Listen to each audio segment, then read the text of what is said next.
Scott, welcome to the Hidden Why podcast. Great to have you here today.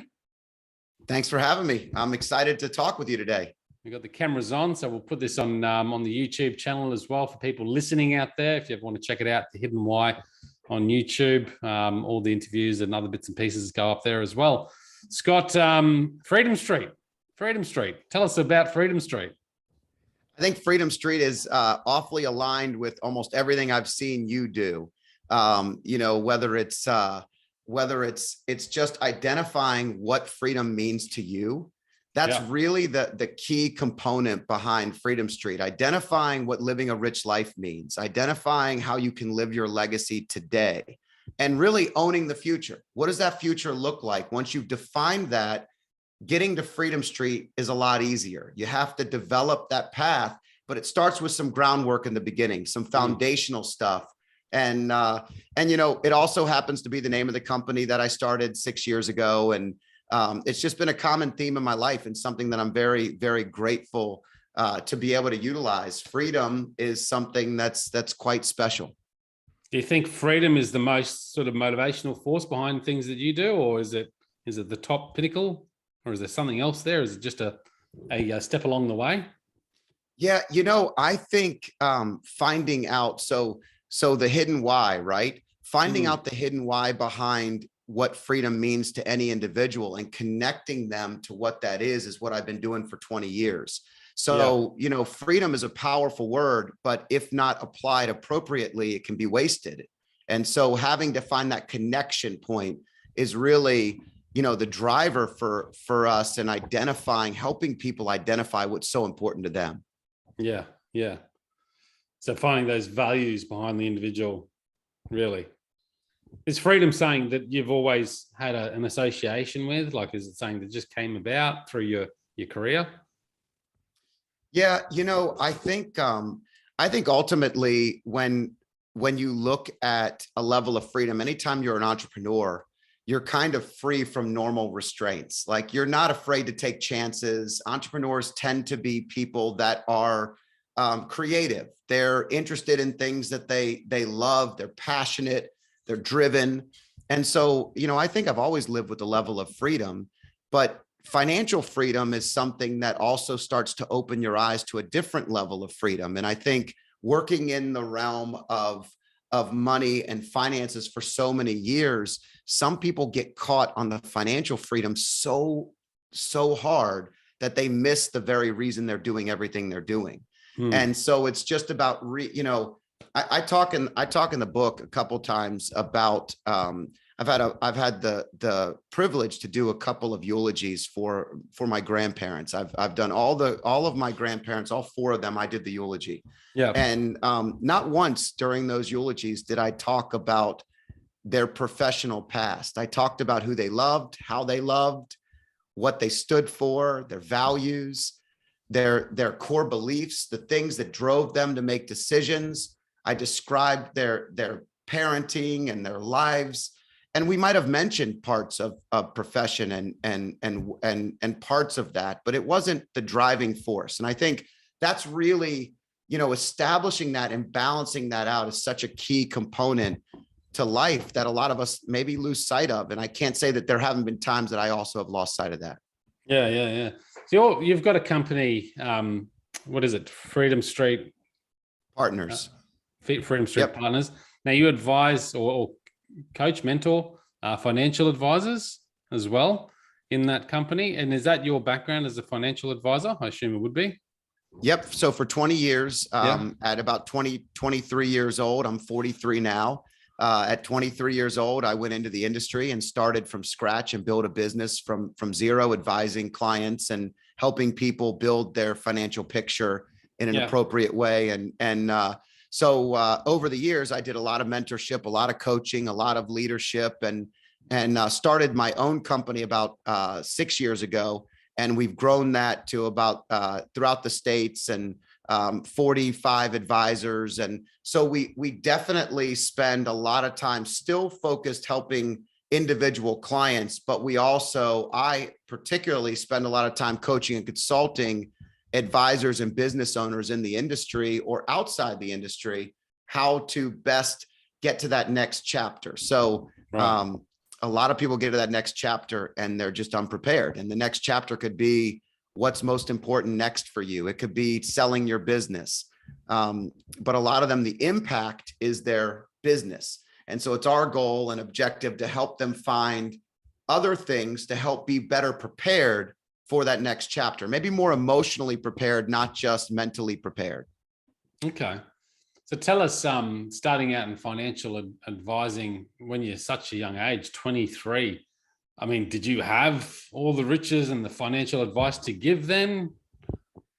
Yeah, I think it's like anything else. I focused on what I could do well. And what I could do well was be an accountability partner, a coach. Yeah. I was drowning myself in learning and growing. And, like any profession, I would imagine, the best professional footballers in the world or soccer players or whatever it is, they all start young and they're babies in it, right? So I was a baby in it, yes. Yeah. But I definitely learned my role and surrounded myself with mentors and people that guided me, and I was able to make very good decisions and build a really great business over the last 20 years. And it started with being young and learning, and that growth mindset has guided me throughout my career. That's good, eh? What advice would you give to some young people out there? Because I know I'm in real estate myself, and I get I've been doing it for a while now, but I entered as a mature age as well. But I get a lot of young people coming in. They get the thrill out of this because they probably see all the, the money people can make, and those agents that drive around in flash cars, and maybe they just want in on all that. But then they're starting out young and they have that lack of confidence and experience and wisdom there to really push them through and make it a success. And you've come from that place. What advice would you give one of those young people? Well, I think there's a couple of things that stand out. Number one is whatever you're doing today isn't necessarily what you'll be doing forever.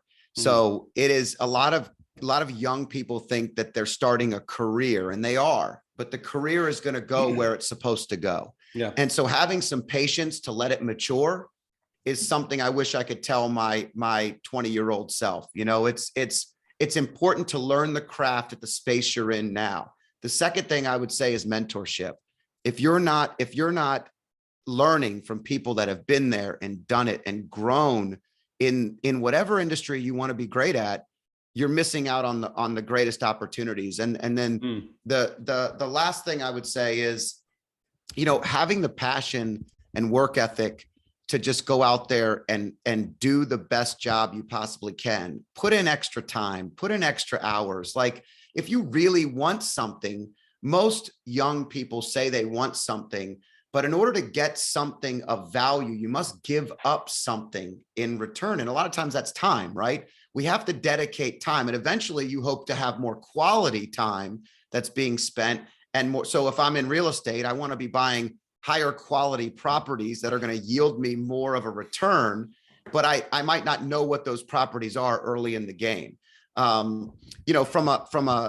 a big picture. From a granular level, I would say save early, spend less, simple things that can make really, really huge differences later in life. I mean, the very 10% of savings that I did from the time I was 23 of every dollar I earned, just making sure that before I did anything, it was a minimum of 10%. That simple rule, even when I had nothing, was so valuable, but it wasn't valuable for the first decade. It was valuable for the last decade.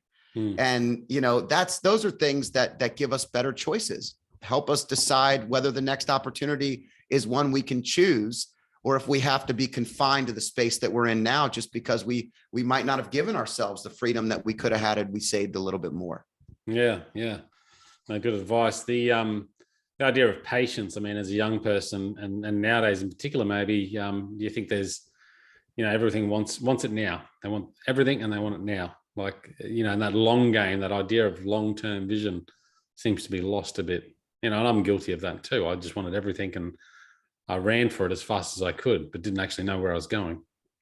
Yeah. I'm a sprinter. And the older I got, the better I realized that sprinting is how I do my best work. So, if you're not an endurance runner and you have a hard time seeing that super long vision, right? Or that really far in advance end game. Sometimes you have to just create goals that you're shooting for and you're sprinting towards, and then you have to breathe. And, if I'm playing, and I played soccer for, 30 plus years, and now I'm not much of a player at all. I really wasn't much of a player anyway, but I love the sport. Yeah. And when I played as I played a striker, and I was a sprinter. I'd love to sprint, have that exertion of adrenaline, and then breathe while the play behind me develops, getting into the right position, being positioned in the right place on the field so I can receive the ball in the best possible spot and sprint again. Sometimes you sprint and you don't get the ball. You run as fast as you can. You make the right run. Everything is perfect about what you did, but you don't receive the ball. But it creates another opportunity for somebody else to score, or it creates another opportunity on the field to win. And the point behind that is, I think some of us are just built to be sprinters. And, that means we're going to have lots of good, quick runs in our lives. And the endurance game adds up. It's lots of really awesome sprints with some breathing in between. And I think an endurance person, they don't focus on the finish line. They focus on taking that next step or throwing that next arm over, depending on what you're talking about sports-wise. But it's that very next step that they're focused on. But in the back of their mind, I guess they have that longer-term dream or vision of that finish line, But I think what happens with a lot of us is we go out there and we have that vision, but we want it to be on the next step. And so we're putting all this energy into that next step. It's the wrong step, when we just have to go, you know what? I've just got to, and I've been thinking about this a lot recently, because I think it's kind of painful, some of the stuff I do, but I just go, you know what? If I just do it, and I just focus on the next step, this 1 hour will pass, or this 2 hour call session will pass, or whatever it is, it'll just pass, but I'm still visioned for that end goal. And these little steps will get me there eventually. And I just have to have that patience, which is really hard for someone that's a sprinter and maybe no patience. Yeah, I can't say that I have much patience. I don't think my staff would tell you that I'm the most patient man in the world. My wife and my kids would not tell you I'm the most patient man in the world, but I work really darn hard at it. And I try to be aware of it. I don't focus too much on my blind spots. I'm aware of them. I'm growing in them, but I try to really focus on my strengths. And so when you have high energy and you go into a room, you bring everything you've got. When we start talking, you are the most important person in the world to me in this moment right now. And I'm going to give everything I have in this moment. And when I leave, I'm exhausted. I have to breathe. I have to take a break, but that's because of the way that we do things. And patience is difficult for me, and probably you, but it's also been something that I think I really established after 40. I started to fall in love with the journey. I wasn't always in love with the journey. I was always focused on the result. And, this is a great advice piece for young people too. I mean, the It'll be hard journey for is young where people to take, of course, because I think they've got to go on that journey, but that's the fun part. Like, the journey is the fun part. If you can loop in fun and the actual result is a win, but you're winning every day because you did something important, or you did something of value, or you helped somebody, that's where I feel like today I really do break down more on a daily basis than I do I still take my yearly. I still do everything on a yearly basis, on a quarterly basis. I look at everything, but I genuinely, at the end of every day, when I lay down, I'll often say, man, today was a good day. Here's a couple things that made it good, and I'm very grateful for that. Thank you. Yeah. What are your mechanisms for dealing with your lack of patience, I suppose? I think lack of patience is actually quite a big strength in many ways for me, and probably you as well. Yeah. I love the saying that our blind spots are simply our strengths turned up too loud. So if you take your strengths and your high energy and your high intensity, you turn that up too loud, sometimes it's too much. If you're a great communicator, sometimes the best thing to do is not say anything at all. And people that are great communicators have a hard time with that, right? So I think you're right. I think not having absolutely of great value to success in getting something done in real estate, in helping someone reach their goals quicker than they ever dreamed. At the same time, in everyday life, the very things that make us great professionally often are the things that challenge us in everyday life. And so that's where I think little things like taking a moment before I enter into the home. I'm in the car, I'm pulling in the driveway. It's been a long day at work. I've been going 1,000 miles a minute, and I'm supposed to walk in and just have a totally new look on life. And I should, but that requires me to take a moment to breathe. I've added meditation into my day. And probably the most important thing I've done is I've slowed down the way I start. So if you're a sprinter, I cannot start sprinting or I'm exhausted by the time I walk in the door. So what I do is my morning routine is very valuable to me. And by creating a slower start, I read scripture in the morning, I meditate, I have a cup of coffee while my son gets ready for school, and he sits in the room with us. We watch a little sports center. It's slow. I don't read emails. I don't do anything work related. And I do that so that I can actually have a little more patience in my day. That sets the tone for the rest of the day.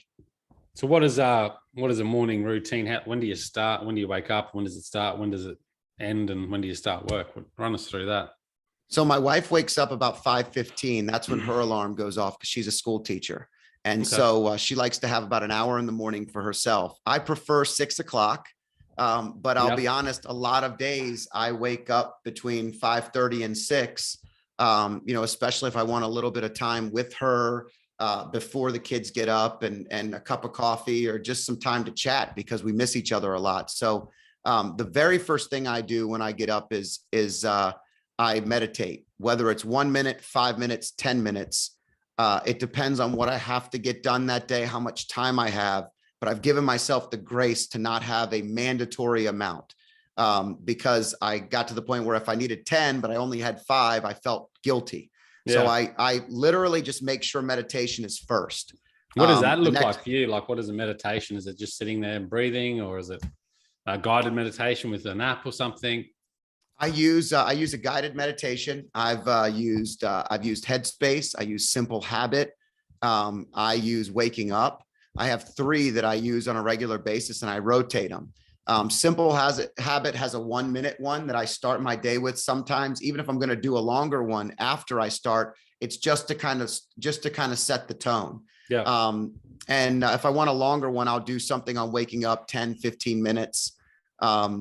And then I honestly go right into scripture. And I started when COVID hit. Honestly, I'm a bit of a control freak. I like to think of all the things I can do and plan. And man, everything was thrown away. Everything. I couldn't go to the gym. I was going to the gym every morning. I had a personal trainer. Like everything I had done was changed for the first time in 12 years. And the truth is, about 1 day into it, after feeling a little bit disheveled, the next morning, I had said for years I wanted to read the Bible. I've read, but I'd never read all the way through. And I picked it up and I started reading. And I started doing that every single day. And that's something I have not done since March of 2020. And so that makes you stop, because there's leadership lessons, there's teachings, there's prayer. It's a moment where I've slowed down, and something that if you believe in something bigger than yourself, whatever that is for you, it helps you to redefine what's most important. And so that sets the tone for my day. And then I'd get a little stretch in, because I am over 40 now and I want to make sure I'm moving right. So, and then I go downstairs and have a cup of coffee, and that's when the day starts. Okay. Yeah. No, it's good to have that routine. It certainly helps me as well. And I think it's helped me in many ways control that lack of patience, which actually drives you as well. But look, going back to your career and your book, you're helping financial advisors, and you've written this book, Freedom Street. Now, from what I can gather in the quick review I've had of it, it's not about financial advice at all, really. It's about leaving a legacy more so, and about how to, enjoy the journey, I suppose, which is where you've sort of come to realize it's more about the journey than the result. Clarify if I'm wrong in that sense of the book, but what made you write this book? Yeah, it's really a culmination of several things. Number one, is I was in dealing with financial advisors. I was finding that I was working with a lot of them towards the end of their career and the latter part of their career, and finding that everybody wanted to sell their, when I say everybody, I mean, everyone I was talking to wanted to sell their business, move on to something else, or retire, or do all these things, but they just weren't ready.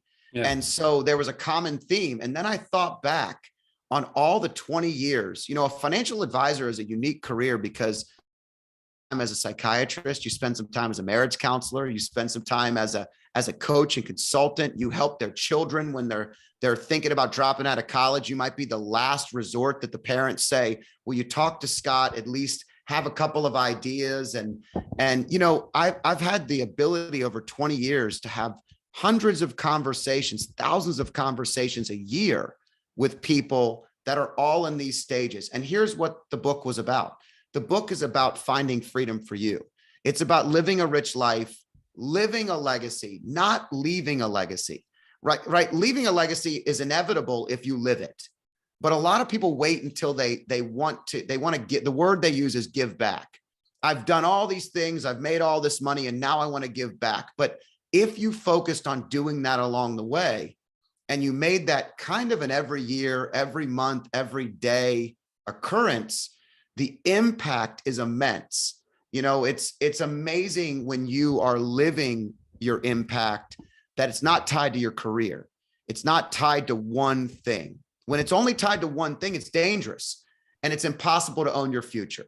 So while my experience comes from financial advising, while my experience comes from running a business, for 20 years, it's really come from studying, listening, helping people achieve their goals of all different levels of wealth, and really helping them find their own freedom. Because that's what a coach and consultant really does in life. That's what our objective is. And I think that's what the book was about. I have to use my experience. And so I think a lot of people might be turned off in the original part because they think, in fact, I've done 15 of these podcasts, and it's funny, some of them start talking about financial advising because they're like, I don't even know why this guy's on my show. Then we get to the point and we're like, oh, wow, this is way bigger than a career. This is way bigger than something that maybe is a profession. It's really about a model, a core value of life, and finding your own freedom and what that means to you, and how we can dive deeper into that connection. Yeah, I guess you can't talk about financial advice unless you know what that needs to look like for that particular individual, their values and where they want to go. Because where I want to end up and where you want to end up, totally different. So you can't give advice that's generic in that sense. So you need to really delve in and find out the why of the person. Yeah, it's not about the money at all. This is the one of the biggest lessons in life is if you spend your life chasing money, you never catch it.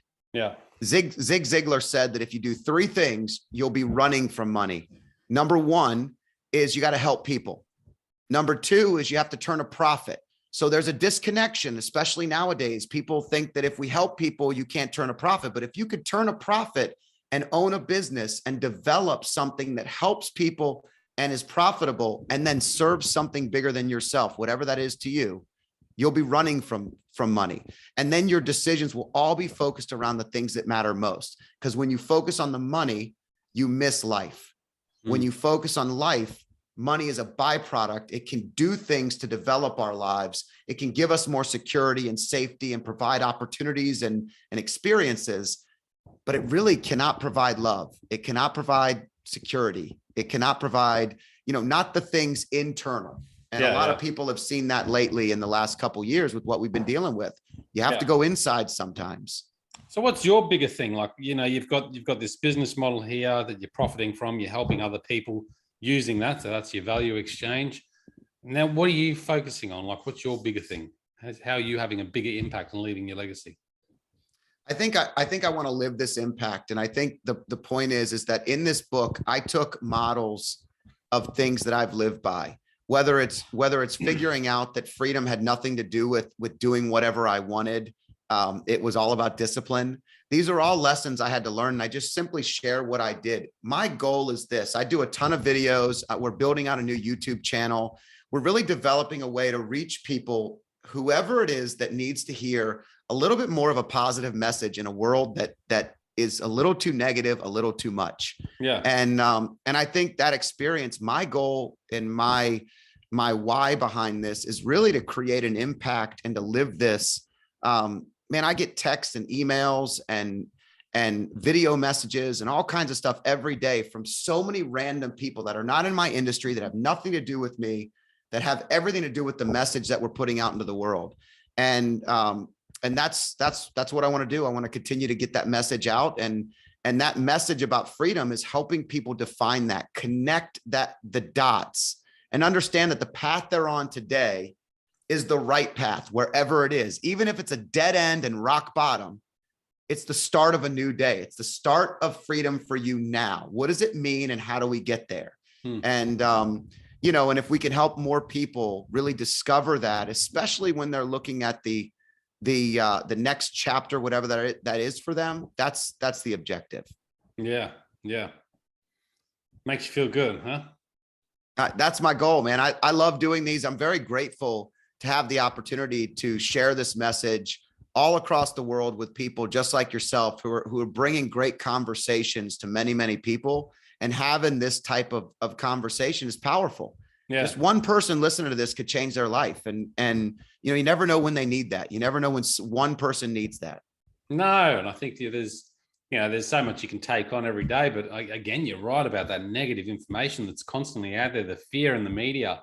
You probably don't listen to the news, neither do I. Switch that negative stuff off and take it out of my channel and try and draw in the positives. Now, there's probably so many podcasts you can listen to in a day, but just a little 5-minute clip here or a 20-minute clip there, of that positive message every day, that'll change what's up here and change your focus going forward. And you'll start to forget about all the shit that you don't have and that that you're hurting from, and you'll start focusing on all the stuff that you're grateful for, that you do have, Yeah. When you love something, you can't, when you really love something and you're passionate about it, you're living in the present moment.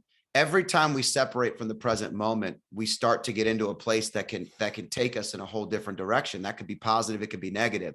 But your news media is all negative loop. I mean, I read, and I'll read something, and if I don't like the way the tone is, I'll go read another news channel's version of it so I can identify whether or not it's real or fake or false or uncomfortable. I want to learn. I'm not trying to be ignorant. Yeah. I mean, I think people kind of take it the different way, but news is meant to be gossip. Gossip is meant to be negative. And there's nothing positive about that. It does nothing but make our lives more dramatic than they need to be. Yeah, no, it takes you to the wrong place, which is, you got to surround yourself by that right message, whether it's news channels or people around you. You mentioned something before about the contradictions of freedom and what you thought freedom meant. And then you throw in the word discipline there. Tell us a little bit about that. Yeah, I think discipline is freedom. Aristotle said it. Jocko said it in his book. If you don't realize this, it takes us a long time. I mean, I came from a pretty disciplined family, and my dad was pretty strict. And I think that growing up, I thought, oh, when I'm on my own, I'll do whatever I want. Right. And I made decisions early on that luckily were the right decisions. But in a business, for example, if you're reactive, you can't be responsive. If you're not disciplined in your day, you can't have patience. We just talked about patience a second ago. It's a simple blind spot for most people that are entrepreneurs and driven and high energy. But if you start your day a certain way with discipline, it's amazing how the entire day flows, how many things you can fit in. The analogy I use is the jar. If you take the jar and you put the big rocks in, the priorities, the most important thing, and you're disciplined about those most important things, it's amazing how the pebbles then fit in and the sand filters in, and you fit way more in that jar than you do if you're just putting in the sand first. And I'll use social media as the sand. There are so many people that say, I meant to get together with you last month. I just didn't have time. I meant to have dinner with my dad, but we couldn't find the time. And yet they're on Instagram for 2.5 hours a day, and they're tweeting 30 times a day. And I'm not saying that social media isn't great, but it's the sand. If dad's the most important person, then I gotta filter the sand out and put dad in there first. And I think that's what discipline is all about. It's about prioritizing what's most important, living that core value, and developing a strategy to be most successful for you. Yeah. And, that's where I've found freedom has been through disciplined approaches. Yeah. Yeah. No, I love it. Couldn't agree more. When it comes, and this is one of the questions that I ask all guests, is what's your definition of success?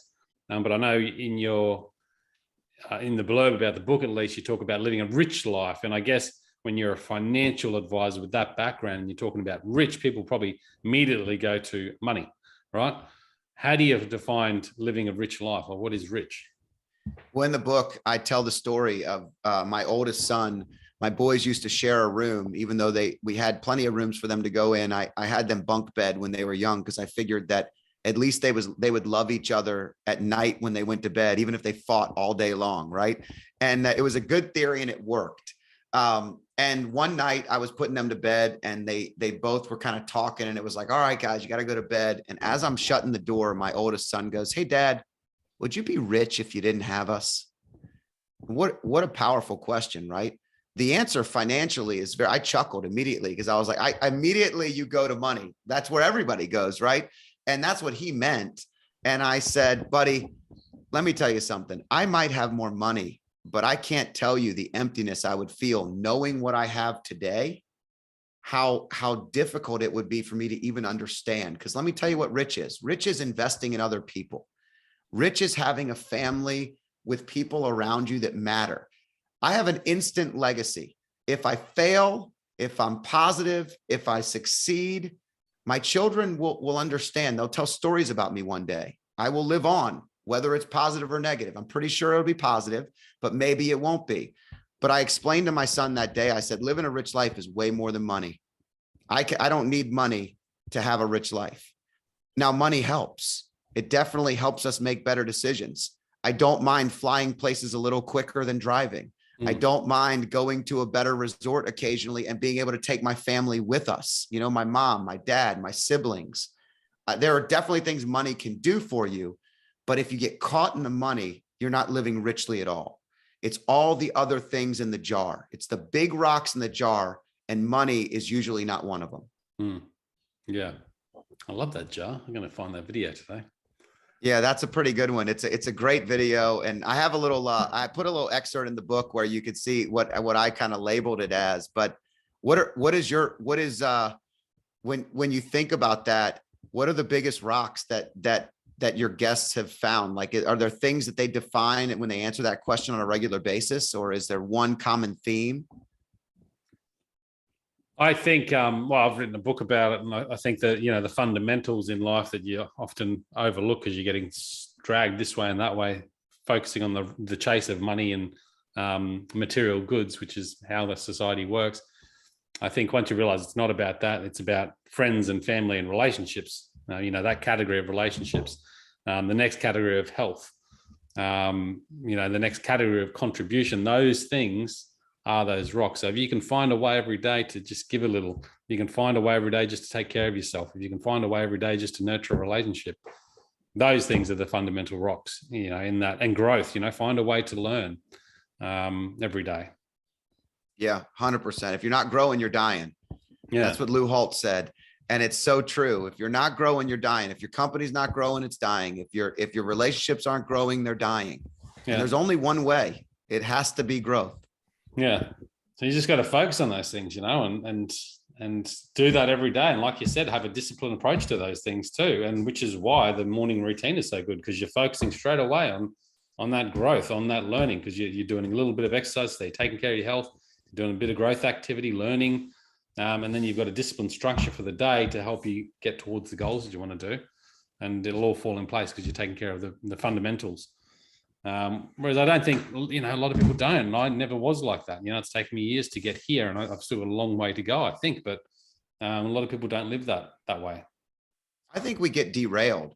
So one of the things that I think is a big challenge is this balancing act. Everybody that wants to add, it's the new year. They want to be a healthier version of themselves, right? So the minute that they dedicate extreme amounts of time to health, something else may take a back seat. Like there's only so much time and energy in the day to do things, right? And so we get off kilter in things. And then I think we get a little hard on ourselves about the lack of balance. But life is about balancing the imbalance, right? If you can be self-aware that you've become imbalanced somewhere, maybe you've been working super hard on a project, but it's coming to a head and the real estate deal's closing. And now you have a little extra time. So you're going to take your family on a vacation. Maybe they didn't get the time that you really wanted them to have the last 3 weeks, but the next week you're going to dedicate 100% of that time to them, with them, for them. You know, it's about balancing that and not feeling so guilty when we're not. Yeah. That also is imperative because we're hard on ourselves. We all are. How do you find that balance? Because you know, and I feel this too. You're a hard worker. You dedicate so much of your time. You're passionate about it too. Like when you're passionate about something and you've just got this natural your work ethic, it's hard to stop and switch off. Yeah. And to find that balance there is incredibly hard. And I'm trying, this is one of my focuses this year, is to just bring back a bit of that balance where I'm not sitting in the office until 7 o'clock, you know, because I don't think that's necessary. And I don't think it's as productive either. I realize that I'm productive for a good short few hours and I can still work all day, but I don't know if it's as productive. So I need to bring that balance into it. What do you do there to create that sense of balance?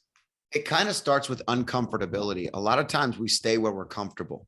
So if we stay at work too long, we're staying because we're comfortable in that setting and we kind of understand it. We know it. Everything goes our way. It's a little bit about comfort, right? So the way I get around this is usually we get overwhelmed. You get overwhelmed in something. And the way I deal with overwhelm is action. And it starts with identifying, pausing, and then identifying. You have 4 pillars. I have 4 quadrants in my book. It's all in whatever you define as the most important things in your life, right? I think that relationships is definitely imperative. I think work and your livelihood, your wealth, whatever it may be, is something that gets people overwhelmed. I think health and spirituality are the other 2 big areas when I define it. And I basically take, you know, those old calendars that were sat on your desk, the big ones that you could write everything in. And, you know, I have one on my desk right now, right below me. And it's about this big and it has every day of the month. And I have all these things written on it. One day I was overwhelmed years ago and I ripped one of those things off and I just drew a T chart. And I wrote everything that was overwhelming me or that was on my brain. I brain dumped on everything about relationships, anything about my spouse, anything about the kids. Is there something I've been meaning to do with them that I didn't do? Is there a conversation I had to have? You know, did I want to make something for dinner that I've been telling everyone I was going to make, my spaghetti and meatballs? You know, what is it that's bothering me? That's everything there. Then I would go to work and wealth. And that one's a long one. Sometimes it took a whole day to get through all the things at work that I felt like I needed to get done. Health and spirituality. I'm looking at my chart right now. And there are things spiritually, I have dedicated a ton of time the last 2 years, but the last part of the year, I did not work out. My personal trainer got sick. I didn't go in. I was traveling a bunch. I had all these excuses. So when I went through, I was imbalanced in health. So I go in after I get my overwhelm on a page and I circle the biggest priorities. And then I just work towards action. What steps do I need to do to execute and implement upon those things? And I don't care how small they are. It might be a to-do list for the little tiny details of things that are just holding me back. But it's that it clogs your brain. That stuff clogs your brain. So you got to get it out. You got to put it down on paper. You got to put it down somewhere. And then you have to work through it. And when I work through it, I'm relieved. I'm not overwhelmed anymore. It's not scary when it's written down on a page. No, you're right. Good buddy advice. Hey, it's exciting, mate. Your book's doing well. Yes, we hit Amazon bestseller. We've been hit a couple categories. We continue to get it out there to everybody, and hopefully the readers will get something out of it that they can execute and implement in their life. That was really what it was about. It was my story, but it was my story with execution points. Every chapter at the end, every section, every chapter has things we can do, things that I do all the time that I've shared. Audit your time, make a list of your top 10 relationships, find a journal or planner that you enjoy using. I've been through 17 of them. I could tell you I change all the time, so figure it out. But there's things in here that I think can help people. And that's all I did it for, was to help people. Yeah. Yeah. Brilliant. How can people best reach out to you, find more information about what you're doing there? Thanks. I always appreciate the platform. ScottDanner.com is very easy to find me. Yeah. That's a great way to book me for speaking or coaching or consulting. I also have recently, because I'm in the financial industry, we have pretty tough regulations on our YouTube and all that kind of stuff. So when I launched the book, I also launched a new YouTube channel. So it's brand new. It's under Scott Danner.